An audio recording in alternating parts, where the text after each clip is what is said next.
6, versículo 18. Y tú eres Pedro, sea piedra, y sobre esta piedra, o sea, sobre ti, edificaré mi iglesia, en singular, no en plural. Y las puertas del infierno no prevalecerán contra ella. O sea, descubrí que la iglesia siempre ha sido, la iglesia nunca ha dejado de ser. Por lo tanto, la iglesia de Jesucristo debió haber sido la misma desde que Él la fundó hasta ahora. Hasta ahora. Hice un repaso histórico y me di cuenta de que mi iglesia tenía 97 años. Había salido de otra que tenía 180, que a su vez salió de otra que tenía 230, que a su vez salió de otra que tenía 400, que a su vez salió de otra que tenía 500. ¿Y qué había entonces 1500 años atrás, antes de la Reforma Protestante? Miré a la historia, no pude rehusar la evidencia histórica frente a mí. La única iglesia que podemos señalar históricamente, desde que Cristo el Señor la fundó, hasta 1517 que Lutero la dividió, pero aún hoy, 2000 años después, esa única iglesia subsiste de manera especialísima en esta santa iglesia católica.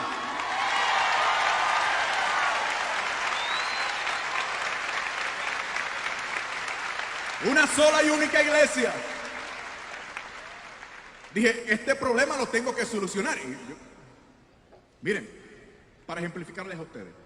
En el hospital sirvo a una señora, había tenido un parto difícil.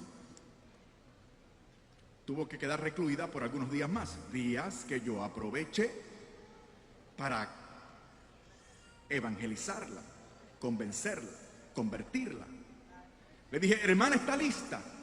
Ya usted se puede bautizar, yo le voy a bautizar y después de esto le voy a referir a la iglesia de un compañero mío cerca de su casa. Y ella me dijo, aquí tenemos un problema, pastor. Yo no puedo bautizarme. Y le dije, ¿por qué no? Y ella me dijo, porque ya yo fui bautizada. Y le dije, qué bueno, ¿cuándo? Y me dijo, fui bautizada a los 6 meses de edad. Y le dije, hermana, ese bautismo no es válido. Tiene que ser ahora de adulta. Y ella me dijo, pastor, usted tiene un problema. Porque a mí me bautizaron a los 6 meses en una iglesia luterana evangélica más antigua que su iglesia, fundada por el doctor Martín Lutero, que inicia la Reforma Protestante a la cual usted pertenece. Y en mi iglesia evangélica bautizan los bebés. Yo fui bautizada, no puedo bautizarme de nuevo, sería un pecado.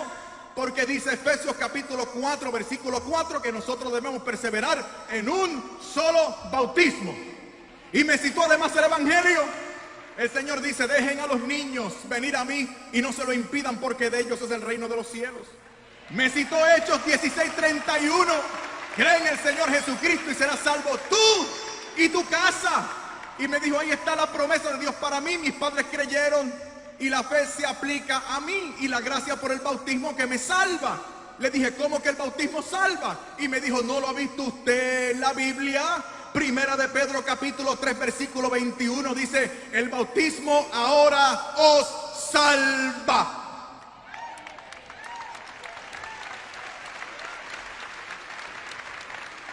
O sea, la doña tenía textos para contradecirme a mí. Claro, yo tenía los míos también, no se crean. Pero era su palabra contra la mía. Una vez más me di cuenta de que la sola Biblia no solo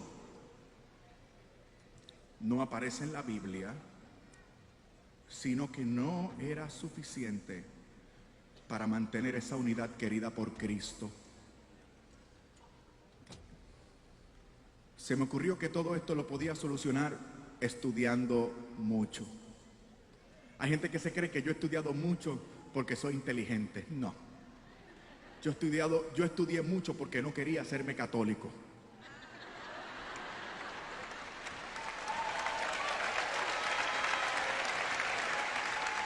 Y fueron los estudios, el mecanismo que utilizó el Señor para hacerme católico. pero no soy inteligente. Inteligente fue la mujer que me precedió en el uso de la palabra, porque ella se dio cuenta, atendió la voz del Señor, aceptó la revelación de Cristo en su vida y se hizo católica en tiempo récord. Mi proceso de conversión fue un proceso de 5 años. Me da vergüenza admitirlo, pero yo he venido aquí a decir la verdad. Mi proceso de conversión fue un proceso de 5 años, 5 años de resistencia al Espíritu. Y decía una y otra vez, Iglesia Católica, no, jamás, en la vida, imposible, no puede ser. Esto lo soluciono yo con la Biblia, profundizando en la Biblia. Y entonces decidí estudiar mucha teología y mucha exégesis bíblica. Me matriculé en el Seminario Evangélico de Puerto Rico, una excelente escuela teológica, con excelentes profesores en Biblia y una biblioteca monumental. Allí me matriculé y el primer semestre tuve que hacer un trabajo sobre Primera de Corintios capítulo 1, versículos del 10 al 16. Pero para eso tuve que estudiar toda la primera carta del apóstol San Pablo a los Corintios. Descubrí algo similar a lo que yo estaba pasando. El apóstol se resiste a la división entre los cristianos. El apóstol dice, ¿cómo es posible en Primera de Corintios? ¿Cómo es posible que ustedes digan tener el Espíritu Santo y sin embargo estén tan divididos? Es imposible tener el Espíritu de Dios y estar divididos. Y tenía sentido para mí y a la vez me escandalizaba. ¿Cómo es posible que digamos nosotros tener el Espíritu Santo y sin embargo estemos tan divididos? ¿Cómo es posible que hay católicos que digan tener una experiencia con el Espíritu Santo y que esa experiencia con el Espíritu Santo los saca de la iglesia? Eso es atentar contra la misión del Espíritu Santo, que según el apóstol en Primera de Corintios capítulo 12 versículo 13 dice que hemos sido bautizados en un mismo espíritu para conformar un solo cuerpo.